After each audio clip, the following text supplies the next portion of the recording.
بونجور. هنكمل النهاردة محاضراتنا في اللغة الفرنسية، وهناخد النهاردة درس جرامير. هنتكلم عن les articles définis et indéfinis. les articles définis et indéfinis اللي هم بالعربي أدوات التعريف والتنكير. طيب عندنا les articles définis هم le, la, les. le, la, les. بنستعملهم امتى وبنسميهم définis. définis يعني محددين. ils indiquent des personnes ou des choses déterminées.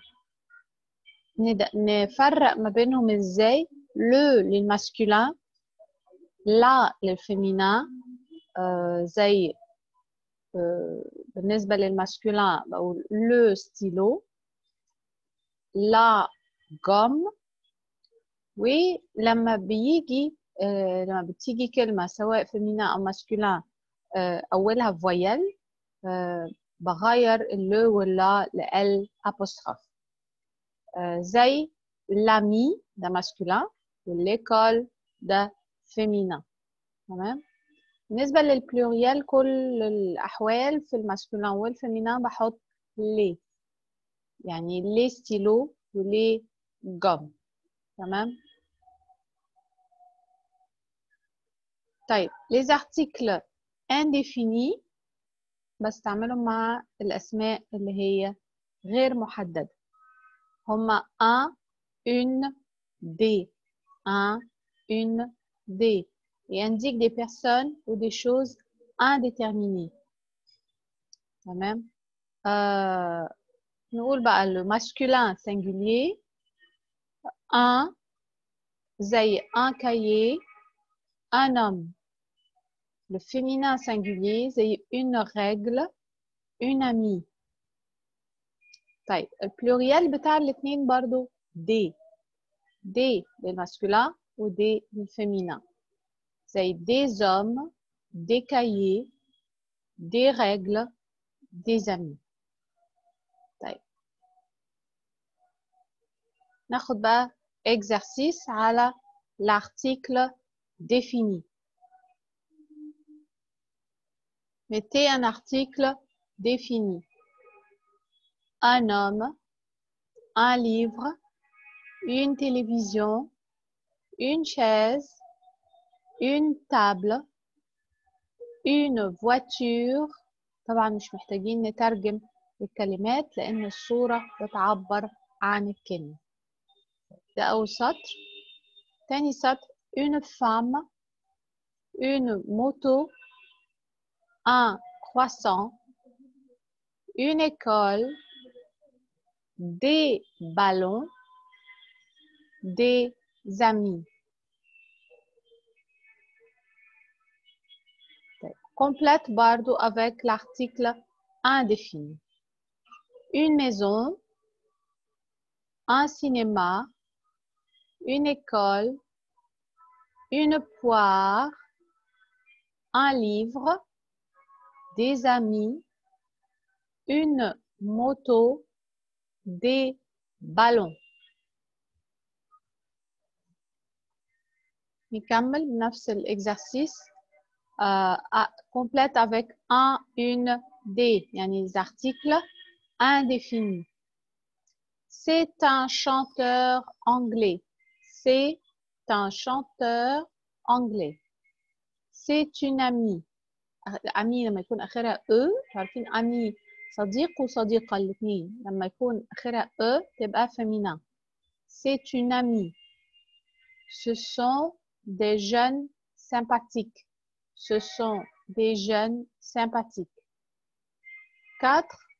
c'est un concert super. concert يعني حفلة موسيقية. c'est un concert super.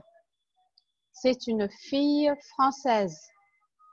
ce sont des actrices peu connues. ce sont des actrices peu connues.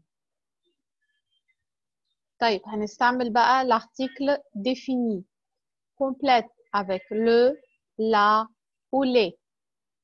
Ce sont les élèves de Monsieur Durand. عشان دي حاجة محددة. اللي هم التلاميذ بتوع Monsieur Durand. Ce sont les élèves de Monsieur Durand. C'est la fille du directeur. C'est la fille du directeur. Numéro 3, c'est le travail de Pierre. C'est le travail de Pierre. Ce sont les, دايما ce sont dit pluriel. فهيجي بعديها دايما les. Ce sont les DVD des enfants. C'est, numéro 5, c'est le ballon de Michel. C'est le ballon de Michel. C'est la nouvelle école de Catherine. C'est la nouvelle école de Catherine. C'est le frère de Marc. C'est le frère de Marc. لو تلاحظوا في السبع جمل دول احنا بنحط le, la, les علشان الكلمة اللي بعديها محددة. يعني ما قلتش c'est une fille. لا, c'est la fille du directeur. C'est la fille du directeur. هنعمل برضو compléter les phrases. C'est la copine de Marie. C'est la copine de Marie. Numéro 2, c'est le chien abandonné. C'est le chien abandonné ou c'est un chien abandonné? Ça, c'est un chien abandonné. Ce sont les camarades de Jean ou des camarades de Jean? Ce sont les camarades de Jean. Numéro 4. Voici clés de l'appartement. Voici les clés de l'appartement. Ce sont chanteurs. Les chanteurs ou des chanteurs? Ce sont des chanteurs. Voilà ami de maman. بنتكلم عن صديقة لوالدتي محددة. يبقى c'est l'ami de maman. Voilà l'ami de maman. Numéro 7. Les médecins du nouvel hôpital. Ce sont les médecins du nouvel hôpital. Numéro 8. C'est la trousse rouge. C'est la trousse rouge. C'est, numéro 9, c'est la maison de ma grand-mère. C'est la maison de ma grand-mère. Numéro 10, voici raquette de ping-pong. Voici raquette de ping-pong. Voici les raquettes de ping-pong. طيب ممكن نشوف الإكزرسيس اللي قبله.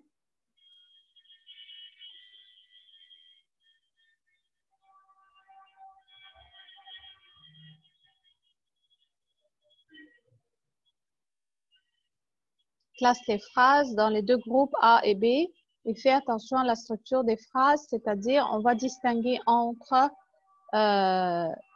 la copine, le, la, les articles définis et les articles indéfinis, ce sont les mêmes phrases. طيب هنكمل ناخد exercice كمان. Transforme les phrases comme dans l'exemple. C'est un musée. طيب دلوقتي ده سؤال حد بيسألني c'est un musée هل ده متحف؟ أنا هرد أقول له إيه؟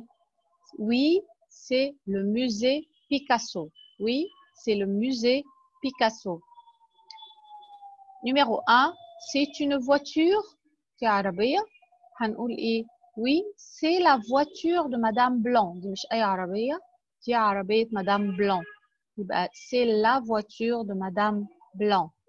Numéro 2, c'est une fille. Oui, c'est la fille des voisins. C'est la fille des voisins.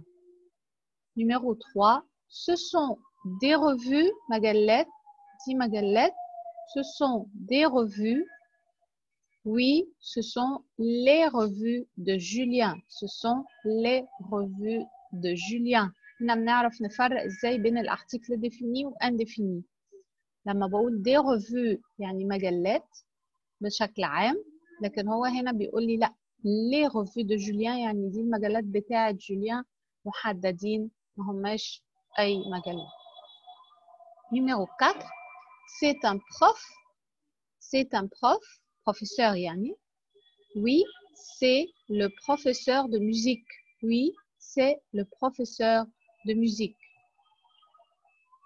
Numéro 5, c'est un pont. Pont yani kobri. Oui, c'est le pont du Midi. C'est le pont du Midi. Numéro 6, c'est un château. C'est un château yani da asr. Oui, c'est le château de Chambord. Le château de Chambord est un des monuments français très importants. من معالم فرنسا المهمة. Numéro 7, c'est un journal. C'est un journal. Oui, c'est le journal de mon père. C'est le journal de mon père. Numéro 8, c'est un journaliste. هو ده صحفي. Oui, c'est le journaliste de France Matin. ده مش أي صحفي، ده الصحفي بتاع جريدة France Matin. طيب نشوف exercice كمان. طيب exercice أول مرة هنعمل حاجة اسمها compréhension écrite. compréhension écrite يعني texte وبيبقى عليه أسئلة. Lis le message de Luna, répond aux questions. لونا كاتبة مساج. تعالوا نشوف المساج ده مكتوب فيه ايه. نصغره شوية. Salut, je m'appelle Luna. Je suis ta correspondante. Correspondante يعني qui écrit بتراسل حد. J'ai 13 ans. Mon anniversaire, c'est le 12 novembre. Je suis marocaine. J'habite à Genève, 16 rue de la Dôle. Je parle français, arabe et italien. Et toi, tu parles quelle langue? Et toi, tu parles quelle langue? Genève, c'est international. Genève, c'est international. Il y a des Européens, des Africains, des Asiatiques, des Américains. Dans ta ville, c'est comment? Bise, Luna. Ça c'est le message de Luna. تعالوا نحل بقى عليه الأسئلة عشان نشوف إحنا فهمنا إيه. أول سؤال لونا à quel âge؟ إحنا اتفقنا إن السؤال quel âge as-tu؟ أو فلان à quel âge يعني عنده كام سنة. لونا à quel âge؟ 12 ans, 13 ans, 16 ans. الصح هي numéro B, c'est 13 ans. Quelle est la date d'anniversaire de Luna? La date d'anniversaire, تاريخ عيد ميلادها. تاريخ ميلادها هي بتقول mon anniversaire c'est le 12 novembre. يبقى أنهي واحدة في الثلاثة اللي في النص. 12 novembre. السؤال الثالث. Troisième question. Luna est suisse, française, marocaine. هي جنسيتها ايه؟ Elle est suisse ولا française ولا marocaine؟ هي قالت je suis marocaine, j'habite à Genève. مادام قالت je suis marocaine يبقى Luna est marocaine. Numéro C. Luna est marocaine. Luna habite. هي ساكنة فين؟ À Paris, à Genève, à Casablanca. Luna habite à Genève. Luna parle quelle langue؟ هي قالت فعلا انها بتتكلم اكتر من لغة. قالت je parle français, arabe et italien. بتتكلم 3 لغات français, arabe et italien. شايفين ان الاسئلة اللي على التكست ما فيهاش اي حاجه جديده. احنا خدنا كل انواع الاسئله دي لما اتعلمنا ازاي نعرف نفسنا. طيب نشوف حاجه تانية، حاجه جديده. هنتعلم النهارده لي بروفيسيون. لي بروفيسيون يعني المهن. عندنا ايه بقى؟ لو ميدسان، لو ميدسان الطبيب. لو شانتور ولا شانتوز يعني المغني المغنية. لافوكا، لافوكات المحامي أو المحامية. لاكتور، لاكتريس، لاكتور، لاكتريس اللي هو الممثل والممثلة. لو بريزيدون، لا بريزيدونت، لو بريزيدون، لا بريزيدونت. بريزيدون مش بس بيبقى رئيس جمهورية، لكن كمان ممكن يكون رئيس جمعية، رئيس اجتماع، ممكن بنقول عليه لو بريزيدون. un peintre، un peintre، peintre يعني رسام. le pharmacien، la pharmacienne، le pharmacien، la pharmacienne يعني الصيدلي. le professeur، le professeur دي ليها وضع خاص لأنه le professeur بنقولها على الراجل وعلى الست. l'étudiant، l'étudiant يعني الطالب. l'étudiante الطالبة. le ministre، la ministre، le ministre ou la ministre هو الوزير أو الوزير. طيب. نشوف مجموعة كمان. le boulanger، le boulanger. la boulangère اللي هو الخباز والخبازة. le chirurgien، le chirurgien يعني الجراح. la chirurgienne يعني الجراحة. طيب le journaliste، journaliste من المهن اللي ملهاش فيمينا، بنقول le journaliste أو la journaliste. طيب. le policier، le policier. le mécanicien، mécanicien اللي هو الميكانيكي. la mécanicienne، la mécanicienne. طيب. ناخد exercice. complète le tableau. Je m'appelle Jean Dupont. Je suis français. Je suis professeur. طيب. Jean Dupont se présente. فاكرين احنا بنقول بيعرف نفسه. يقول لنا 3 معلومات مهمين. Je m'appelle Jean Dupont واللي مكتوب بالماجيسكول. Dupont ده النوم de famille وجان ده البرينوم. طيب. Je suis français. Je suis professeur. يبقى أنا هاملة البيانات. Je complète le tableau. التابلو مكتوب فيه نو، نو هيبقى Dupont زي ما قلت لكم بيبقى مكتوب بالماجيسكول ده سي لو نو، نو دو فامي. والبرينوم، برينوم هو جان. لا ناسيوناليتي هنكتب ايه؟ لي فرانسي. خلوا بالكم لما بنملى بيانات ما بنكتبش جمل، هي بس كلمة واحدة. يبقى الناسيوناليتي هنكتب فيها فرانسيز، فرانسيز. لا بروفيسيون هنكتب بروفيسور، بروفيسور. طيب نعمل المثل اللي بعده. Je m'appelle François Blanc. Je m'appelle François Blanc. Je suis canadien. Je suis policier. Donc le nom c'est Blanc. Le prénom c'est François. La nationalité est canadienne. La profession c'est policier. Amen. Exercice 2. Complète selon le modèle. هنعمل زي الموديل. عندنا عكس اللي عملناه فوق. أنا عندي جان بوغيل فرانسي بروفيسور. تمام. 3 معلومات. المفروض ان انا بعمل la présentation. Jean Borel va se présenter. Alors il va dire bonjour, je suis Jean Borel, je suis français, je suis professeur. يبقى انا بحول المعلومات الاساسيه عن جان بوغيل ل une présentation. بكون جمل كامله. طيب. كانجي تاكاشي japonais chimiste. Il va se présenter. Donc, il va dire Bonjour, je suis Kenji Takashi. Je suis japonais. Je suis chimiste.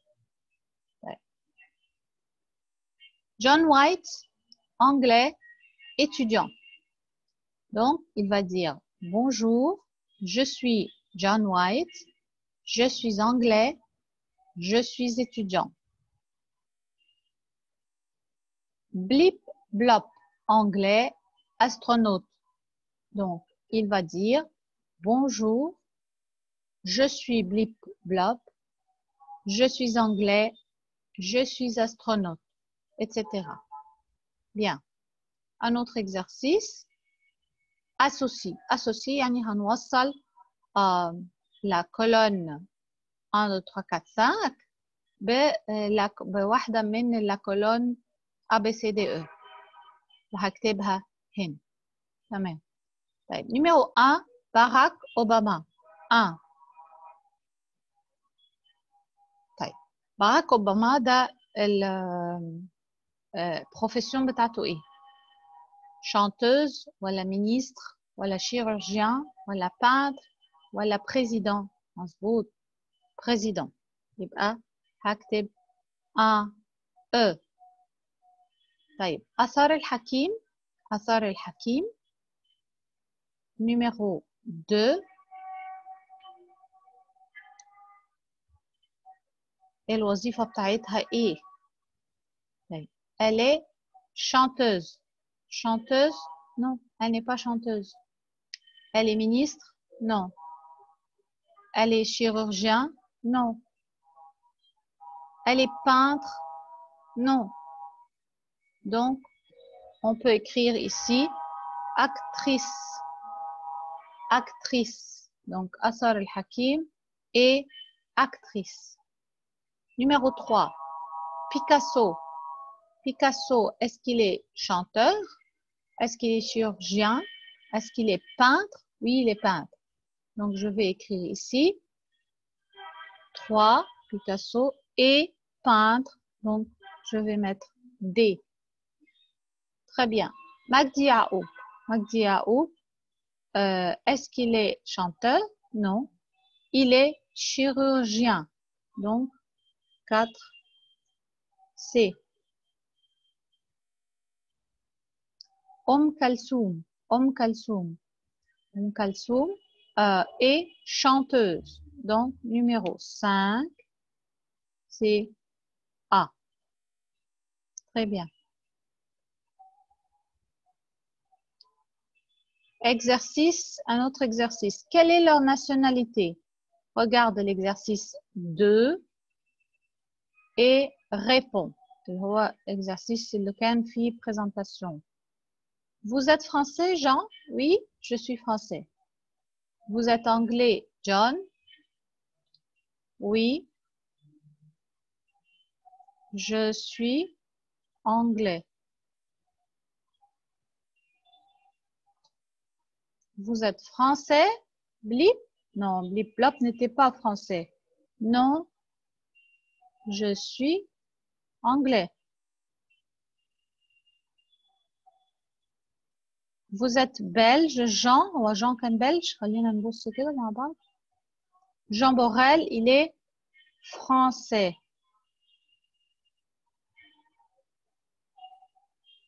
يبقى Jean Borel est français, il n'est pas belge. belge يعني جاي من بلجيكا. بقول non, je suis français.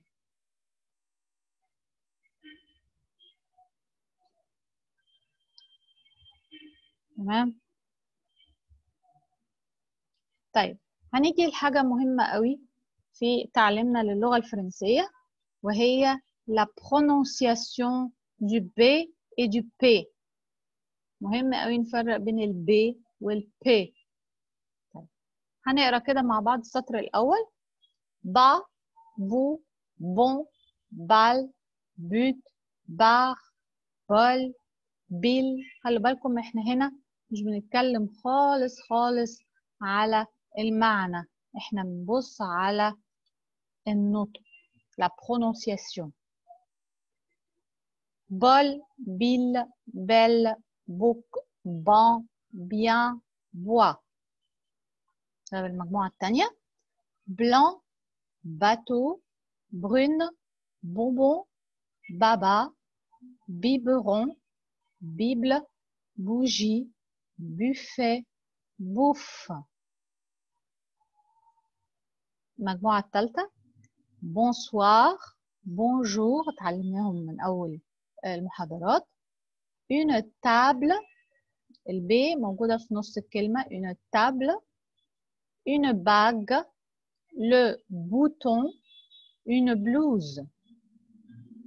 المجموعة الرابعة un ballon, le robinet, le bord, la barbe, un mobile, un cabaret, un bâton, la cabine, un rubis, un tablier, la robe.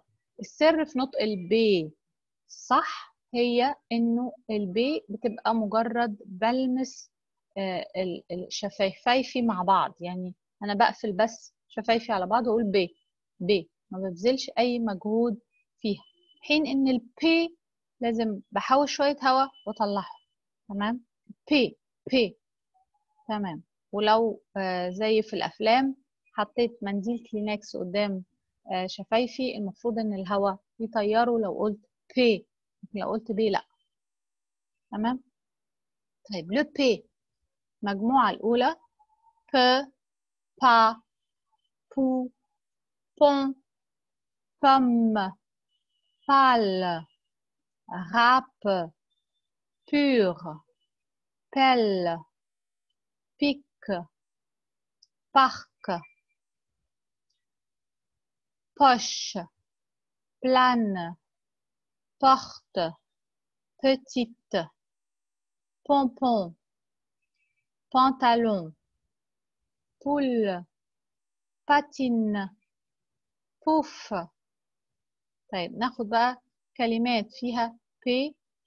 il s'appelle ما بنقولش يسابيل، خلي بالك il s'appelle rapide papa la promenade la parole un plat la purée la copie un paquet la poupée un pou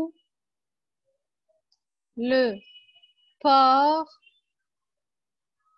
occupé un tapis un papier partir une patte un pull. distinction ما بين أو التفرقة ما بين البي والبي من أهم الحاجات في اللغة الفرنساوي، وعشان كده مهم قوي إن أنا أفرق بين un ballon و il s'appelle un ballon و il s'appelle. d'accord. طيب نشوف بقى نعمل exercice على الموضوع ده. طيب écoutez répétez اسمعوا مني وحاولوا تكرروا ورايا. par bar ده الفرق بين par وbar. طيب beau beau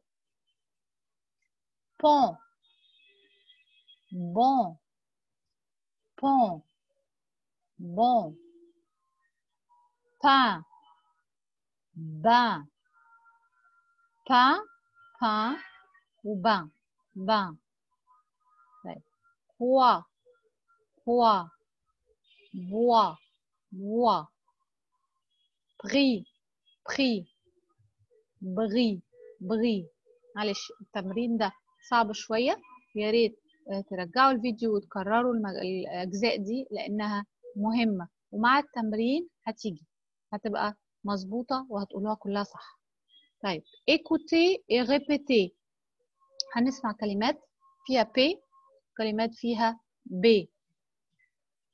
poupée poupée، papier papier، pompier pompier، pape pape، دول كلهم ايه؟ P.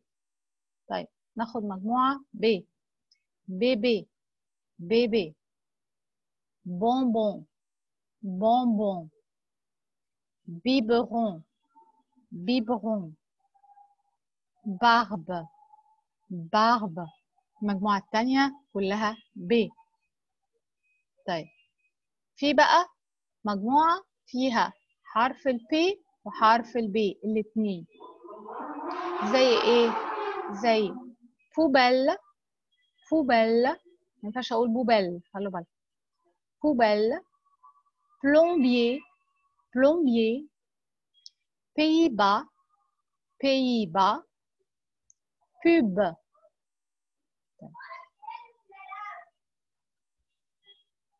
بعدين بيبر بيبر، bon point bon point، beau-père beau-père، بيب بيب.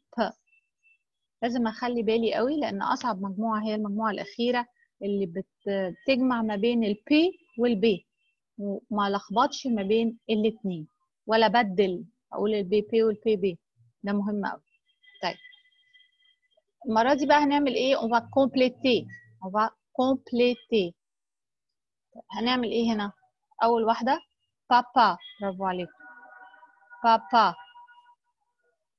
prépare prépare une surprise. طيب papa prépare une surprise، كلهم بي. prépare une surprise. طب عمل ايه بقى؟ il coupe deux bananes banane، موزتين يعني، une pomme une poire، يبقى une pomme يعني تفاحة، une poire يعني كمثرية، 3 abricots et 2 pêches et 2 pêches. بعد كده عمل ايه؟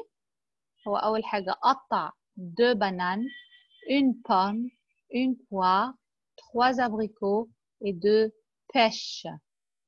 pêche يعني خوخة. طيب عمل ايه بقى بعد كده؟ ممكن نخلي دي الخطوة التانية. il pétrit la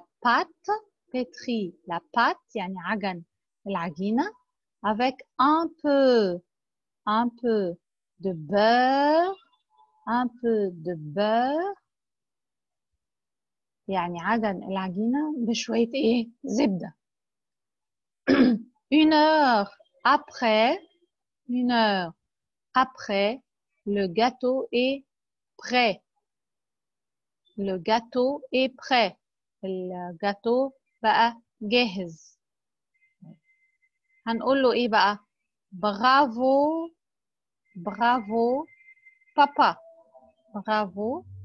بابا ليز les enfants.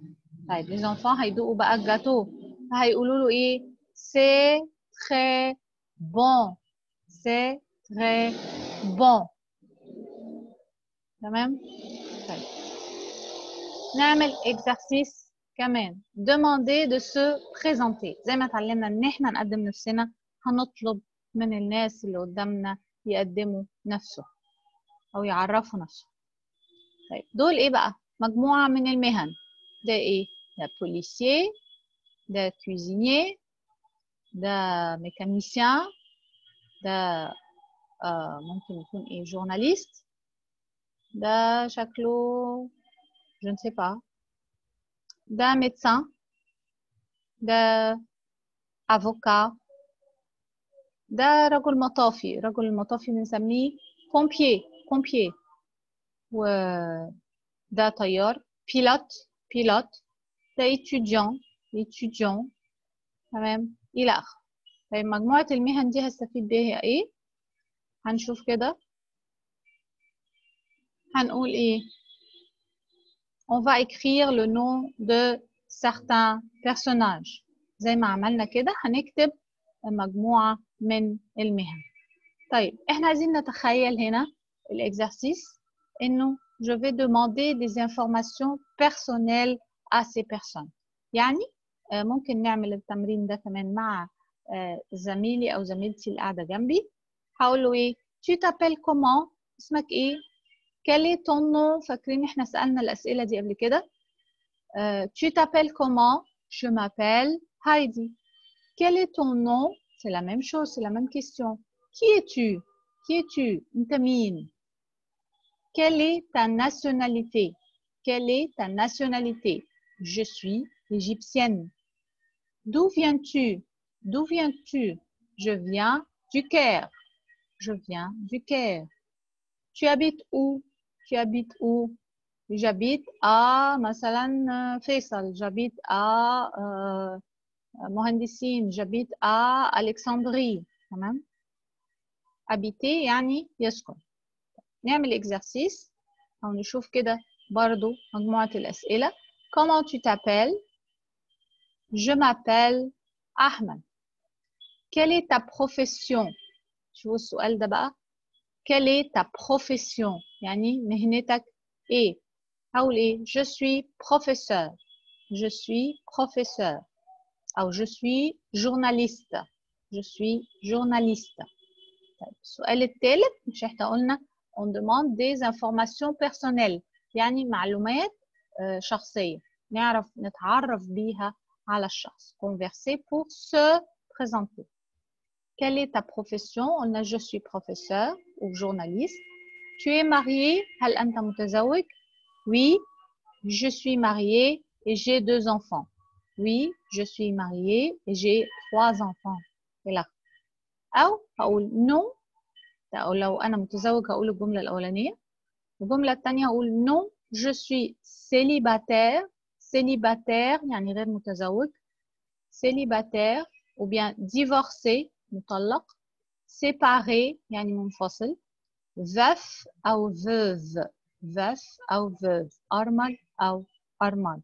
تمام؟ يبقى احنا لما خدنا الأوبجيكتيف بتاع الوحدة إنه donner des informations sur son état civil يعني الحالة الاجتماعية. بتكلم عن la profession المهنة و le mariage. يبقى لما أقول tu es marié هقول oui je suis marié أو non je suis célibataire, divorcé, séparé ou veuf. تمام؟ طيب quelle est ta nationalité؟ آخر معلومة. quelle est ta nationalité؟ جنسيتك إيه؟ je suis égyptien ou je suis égyptienne. طيب هننتقل بعد كده لجرامير. نقطة جرامير مهمة هي les adjectifs possessifs. les adjectifs possessifs يعني ملكية. الكلمات أو الصفات اللي بستعملها للتعبير عن الملكية. les adjectifs possessifs indiquent l'appartenance. l'appartenance. exemple c'est mon chien. mon chien يعني بتاعي. كلب بتاعي. il est à moi. On choisit le masculin ou le féminin en fonction du nom qui suit. On choisit l'adjectif en fonction du possesseur. Et هما les adjectifs possessifs ma, ta, sa, notre, votre, leur, mon, ton, son, notre, votre, leur, mes, tes, ses, nos, vos, leur. ناخد exemple. C'est leur enfant. يعني ده ابنهم. C'est leur enfant. Il est à eux. Ce sont leurs enfants. Ils sont à eux. دول أولادهم. هم. تمام؟ طيب. ناخد بقى exercice. عايزين نحط mon, ma ou mes. Frère est en Irlande. Frère est en Irlande. Frère, c'est masculin. يبقى أنا هقول هنا إيه؟ Oui, très bien. mon frère est en Irlande. طيب sœur est dentiste. dentiste يعني دكتور سنان أو دكتورة سنان. dentiste للفيمينين والماسكولين واحد.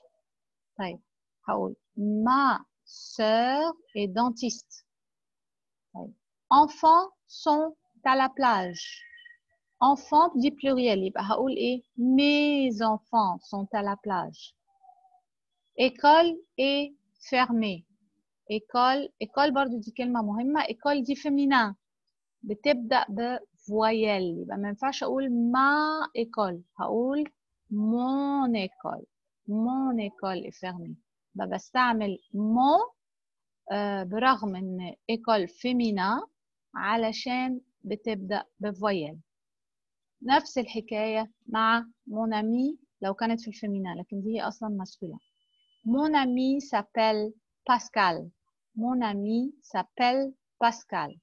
طيب montre ne fonctionne pas. ma montre ne fonctionne pas. طيب cours de français finit à 17 heures. mon cours de français finit à 17 heures. ami féminin بس أولها voyelle يبقى هقول mon ami arrive demain soir. mon ami arrive demain soir. طيب هنعمل exercice كمان هنحط son ça ou c'est والكلمات دي.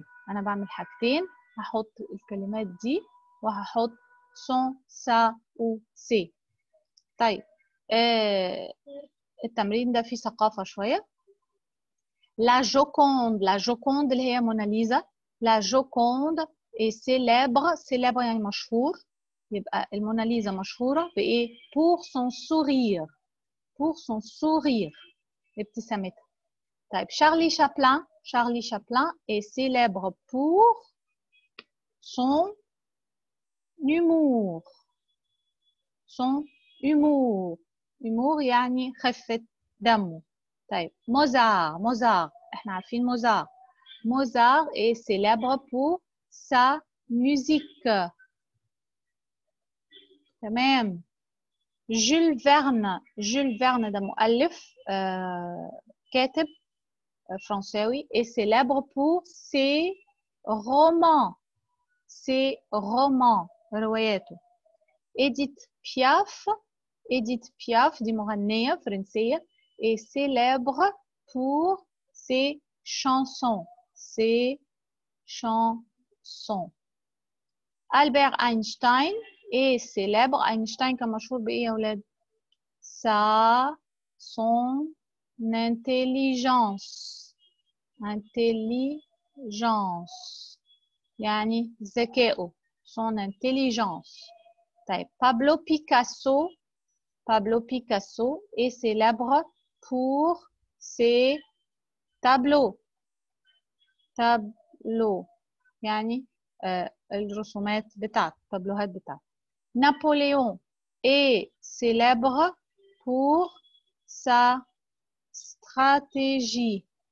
كان شاطر قوي في استراتيجيات الحرب. تمام. طيب هنكمل بقى الاكزرسيس اللي بعده. complète avec un adjectif possessif. طيب Antonio cherche son stylo, son sac à dos et son amie Martha. طيب tu vas voir ton oncle, tes cousins, tes cousines. Elle prépare. elle هنا pluriel خلوا بالكم يبقى elle هنقول لها prépare leur voyage en Angleterre. يبقى leurs valises sont trop grandes. Bonjour monsieur. بنكلم حد يبقى هنقول له ايه vos clés sont à la réception de l'hôtel et votre voiture dans le garage. j'étudie le management. management اللي هو الإدارة. Mon école est petite, mais mes cours sont très bien. Mes cours sont très bien. هنكتفي بهذا القدر للمرة دي ونقول merci et à la prochaine. Au revoir.